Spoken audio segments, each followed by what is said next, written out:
현재 정부는 교육부의 초등 돌봄 교실과 보건복지부의 다함께 돌봄센터 같은 다양한 아동 돌봄 프로그램을 운영하고 있습니다.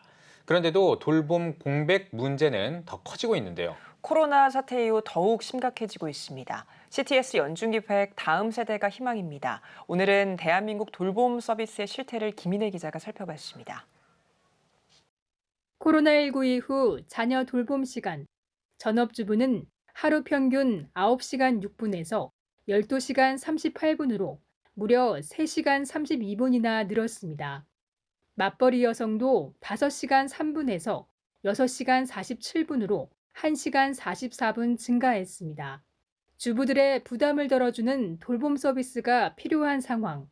유치원과 초등학교 학부모 10명 가운데 4명은 돌봄 서비스가 꼭 필요하다고 응답했습니다. 가장 원하는 돌봄 서비스 유형으로는 초등 돌봄 교실을 꼽았습니다. 특히 아이가 저학년인 학부모일수록 초등 돌봄 교실을 더욱 선호했습니다. 하지만 등교 전이나 양육자의 퇴근 시간까지 운영하기 어렵고 아이가 학원 등을 이유로 하교한 뒤에는 다시 들어올 수 없는 등의 문제점이 제기되고 있습니다. 실제로 6세에서 12세 초등학령 아동의 돌봄 서비스 이용률은 약 12%로 돌봄 서비스 가운데 제일 낮습니다. 아동의 생활 시간을 고려하지 않는 공급자 중심의 서비스 때문에 돌봄 공백이 발생하고 있는 겁니다. 수업 시수는 OECD에서 가장 짧고 노동 시간은 OECD 중에서 가장 길기 때문에 아이들이 혼자 지내는 시간이 굉장히 길다라는 거거든요.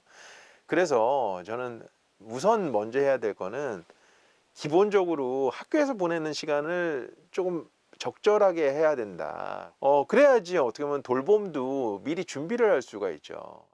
비효율적인 서비스 전달 체계도 문제입니다. 현재 아동 돌봄 서비스 주체는 교육부, 보건복지부, 여성가족부 등 3개 부처에 8개 돌봄 체계로 분산돼 있습니다.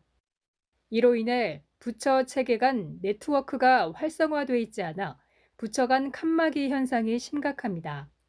신입 교사에 비해 매우 낮은 돌봄 서비스 종사자의 처우, 돌봄 노동에 대한 낮은 사회적 가치 인정 역시 해결해야 할 과제입니다. 이렇게 다양하게는 하고 있는데 다 부족하거든요.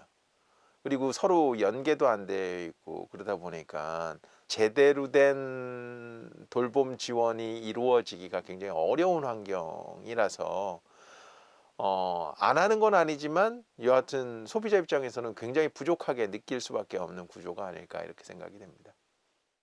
커지는 돌봄 공백 문제, 땜질식 처방이 아닌 합리적이고 실질적인 해결책 마련이 요청되고 있습니다. CTS 뉴스 김인혜입니다.